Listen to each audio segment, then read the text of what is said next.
عمرو بن عاص رضی اللہ عنہ نے کہا کہ لشکر کے سالار وہ ہیں، جبکہ ابو عبیدہ بن جراح نے کہا کہ لشکر کے سالار وہ ہیں۔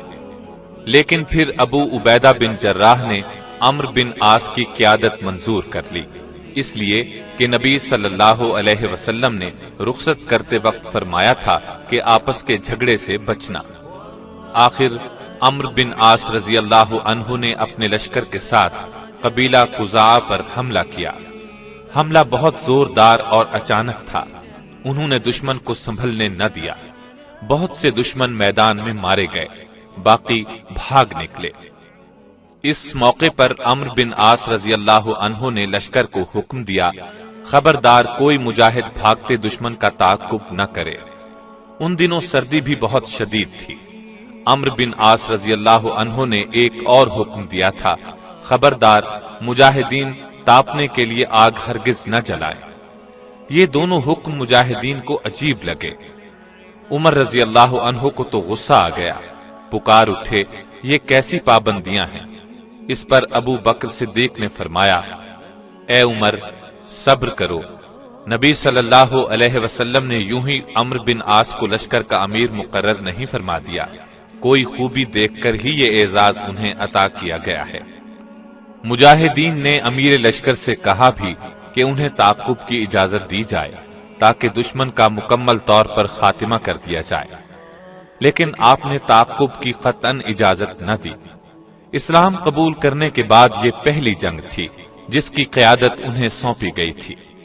عظیم الشان فتح حاصل کرنے کے بعد جب یہ واپس لوٹے تو نبی صلی اللہ علیہ وسلم کو جنگ کی تفصیل سنائی۔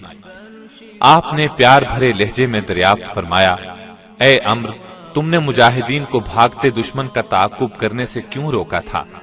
اس سوال کا جواب عمرو بن عاص رضی اللہ عنہ نے یہ دیا، اے اللہ کے رسول مجھے یہ ڈر تھا مجاہدین تعاقب کرتے ہوئے دور نکل جائیں گے، یہاں تک کہ دشمن کے علاقے میں جا نکلیں گے۔ اس طرح چند قیمتی جانیں ضائع ہونے کا خدشہ تھا۔ ان کا یہ خیال بالکل درست تھا، اس لیے کہ کامیاب جرنیل اپنی فوج کے ایک ایک مجاہد کا خیال رکھتا ہے۔ اب رسول اللہ صلی اللہ علیہ وسلم نے دریافت فرمایا، اور تم نے سخت سردی میں مجاہدین کو آگ جلانے سے کیوں روکا؟ آپ نے عرض کیا، اگر میدان میں آگ روشن کی جاتی تو ہماری تھوڑی تعداد کا دشمن کو پتہ چل جاتا، اگر انہیں ہماری کم تعداد کا پتہ چل جاتا تو وہ دوبارہ حملہ کر سکتے تھے۔ نبی صلی اللہ علیہ وسلم نے ان کی وضاحت سن کر خوشی کا اظہار فرمایا۔ یوں آپ نے اسلام قبول کرنے کے بعد سونپی گئی پہلی ذمہ داری کا حق ادا کر دیا۔ آج کے دور میں بھی جنگ کے دنوں میں باقاعدہ اعلان کیا جاتا ہے کہ رات کے وقت تاریکی رکھی جائے، آگ نہ جلائی جائے، روشنیاں گل رکھی جائیں، اسے بلیک آؤٹ کہتے ہیں۔ یہ اصول سیدنا عمرو بن عاص رضی اللہ عنہ نے شروع فرمایا تھا۔ اس فتح پر نبی صلی اللہ علیہ وسلم نے عمرو بن عاص سے فرمایا تھا، اے عمرو نئی فتوحات کے لیے تیار ہو جاؤ۔ پھر رسول اللہ صلی اللہ علیہ وسلم نے وفات پائی تو ابو بکر رضی اللہ عنہ خلیفہ بنے۔ وہ وقت بہت نازک تھا، ہر طرف سے فتنوں نے سر اٹھا لیا تھا، بہت سے لوگ مرتد ہو گئے، کچھ نے زکوٰۃ دینے سے انکار کر دیا، کچھ نے نبوت کا جھوٹا دعویٰ کر دیا۔ ان تمام فتنوں پر قابو پانے کے لیے سیدنا ابو بکر صدیق نے 11 لشکر ترتیب دیے، 11 ہی جھنڈے بنائے، ہر لشکر کے امیر کو ایک جھنڈا دیا۔ فتنوں کو رفع کرنے کے لیے انہیں مختلف سمتوں میں روانہ فرمایا۔ ہر لشکر نے اپنی منزل پر پہنچ کر اسلام کی سربلندی کے لیے سر دھڑ کی بازی لگا دی۔ عمرو بن عاص رضی اللہ عنہ کو قبیلہ قزاع کی طرف روانہ کیا گیا تھا۔ آپ نے چونکہ نبی کریم صلی اللہ علیہ وسلم کی زندگی میں بھی اس قبیلے کا مقابلہ کیا تھا، اس لیے انہیں ان کی طرف روانہ کیا گیا تھا۔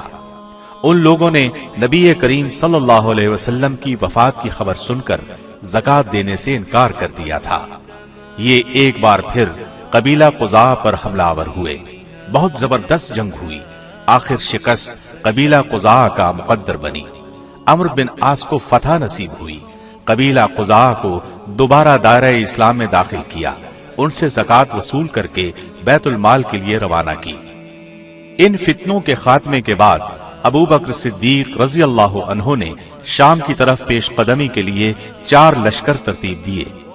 پہلے لشکر کا سپہ سالار ابو عبیدہ بن جراح رضی اللہ عنہ کو مقرر کیا اور انہیں حمص کی طرف روانہ فرمایا۔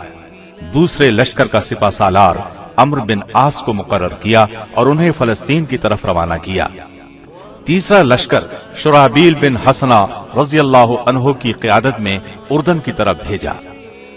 یزید بن سفیان رضی اللہ عنہ کو چوتھے لشکر کی کمان دے کر دمشق کی طرف روانہ کیا اور ان چاروں پر امیر سیدنا ابو عبیدہ بن جراح کو مقرر فرمایا۔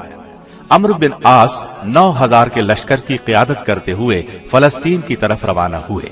ادھر شاہ روم کو مسلمانوں کی پیش قدمی کا علم ہوا۔ اس نے مقابلے کے لیے 1,00,000 کا لشکر تیار کیا اور حکم دیا کہ مسلمانوں پر ایسی کاری ضرب لگائیں کہ وہ دوبارہ اٹھ نہ سکیں۔ رومی فوج کا ہراول دستہ 10,000 فوجیوں پر مشتمل تھا۔ یہ جب سامنے آیا تو عمرو بن عاص نے عبداللہ بن عمر کو 1000 مجاہدین کا امیر بنا کر اس پر حملہ آور ہونے کا حکم دیا۔ خود 8000 مجاہدین کے ساتھ دوسری طرف سے باقی لشکر پر حملہ آور ہو گئے۔ رومیوں پر 2 اطراف سے حملہ ہوا۔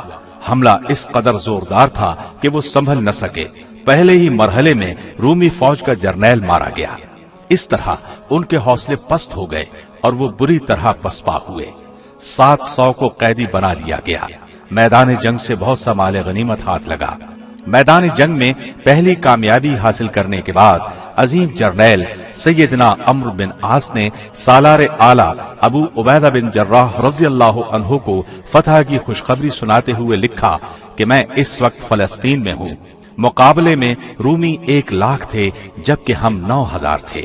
دشمن کے 15,000 فوجی مارے گئے جبکہ ہمارے صرف 130 مجاہد شہید ہوئے۔ 700 رومی فوجی ہماری قید میں ہیں۔ یہ مہمات جاری تھی کہ ابو بکر صدیق رضی اللہ عنہ وفات پا گئے۔ ان کے بعد سیدنا عمر بن خطاب رضی اللہ عنہ خلیفہ بنے۔ عمرو بن عاص نے مصر پر حملے کی اجازت طلب کی کیونکہ شامی فوج کا سپہ سالار ارتبون فلسطین سے بھاگ کر مصر چلا گیا تھا۔ آپ کو چند مصلحتوں کی بنیاد پر فوری طور پر حملے کی اجازت نہ دی گئی۔ تاہم ارد گرد کی مشکلات پر قابو پانے کے بعد امیر المومنین عمر بن خطاب رضی اللہ عنہ نے عظیم جرنیل عمرو بن عاص کو مصر پر چڑھائی کی اجازت دے دی۔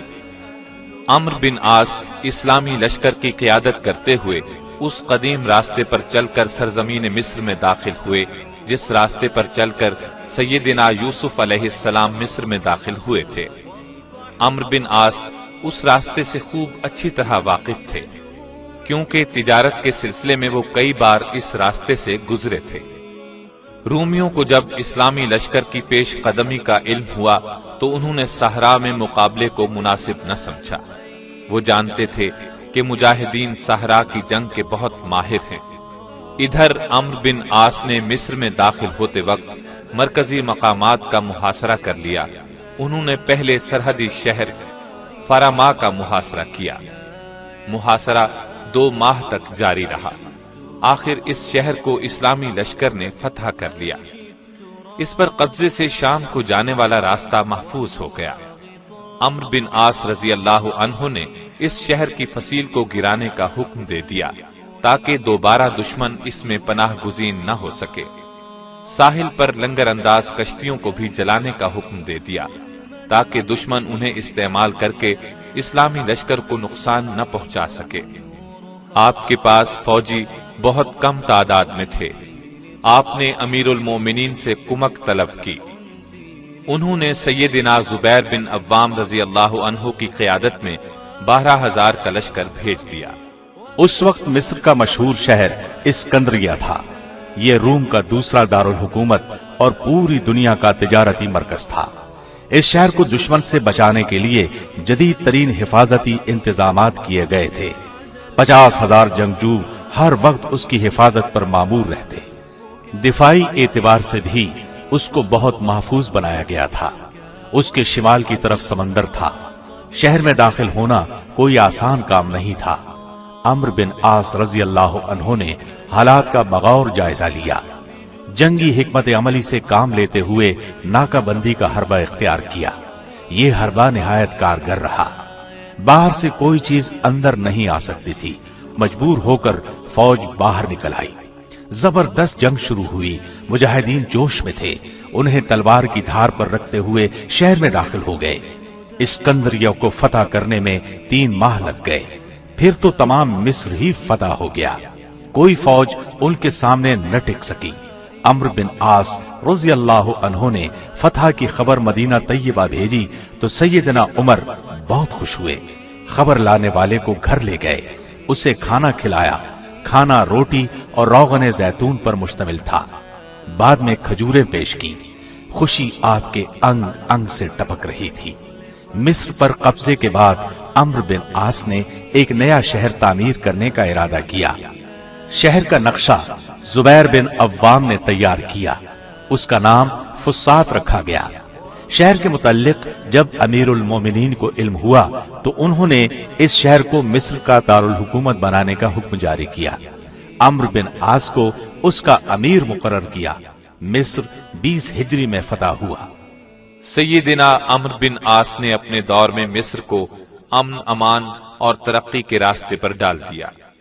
سیدنا عمر فاروق کی شہادت کے بعد سیدنا عثمان رضی اللہ عنہ خلیفہ بنے۔ آپ نے عمرو بن عاص کی جگہ عبداللہ بن سعد بن ابی سرحہ رضی اللہ عنہ کو گورنر مقرر کر دیا اور انہیں مدینے بلا لیا گیا۔ سیدنا عثمان نے فسادیوں کے خلاف ان سے مشورہ طلب کیا۔ آپ نے ان کے ساتھ سختی سے نپٹنے کا مشورہ دیا، لیکن عثمان رضی اللہ عنہ نے اپنی نرم طبیعت کی وجہ سے یہ مشورہ نہ مانا۔ سیدنا عثمان کی شہادت کے بعد سیدنا علی رضی اللہ عنہ خلیفہ بنے۔ اس وقت شام کے گورنر امیر معاویہ تھے۔ سیدنا عثمان کے قاتلوں کے مسئلے پر امیر معاویہ اور سیدنا علی میں کشمکش شروع ہو گئی۔ اس سلسلے میں امیر معاویہ نے عمرو بن عاص کو مشورے کے لیے شام بلا لیا۔ اس وقت آپ فلسطین میں تھے۔ انہوں نے پہلے اپنے 2 بیٹوں سے مشورہ کیا، پھر امیر معاویہ کے پاس چلے گئے۔ آپ نے امیر معاویہ کا بھرپور ساتھ دیا۔ انہوں نے بھی اپنے دور میں عمرو بن عاص رضی اللہ عنہ کو مصر کا امیر مقرر فرمایا۔ اس حالت میں آپ نے مصر میں انتقال فرمایا۔ سیدنا عمرو بن عاص عظیم جرنیل اور کامیاب سیاستدان تھے، جرأت اور شجاعت کا پیکر تھے۔ عراق، شام اور فلسطین میں تہلکہ مچا دینے والے سپہ سالار ثابت ہوئے۔ مصر میں حیرت انگیز کارنامے انجام دیے، فاتح مصر کہلائے۔ اپنی فوج کا ہر وقت خیال رکھتے، آپ ایک کامیاب سفیر بھی تھے۔ اپنی تقریر میں شاہی درباروں پر سناٹا طاری کر دیتے تھے۔ 43 ہجری میں عید الفطر کے دن انتقال فرمایا۔ انا للہ و انا الیہ راجعون۔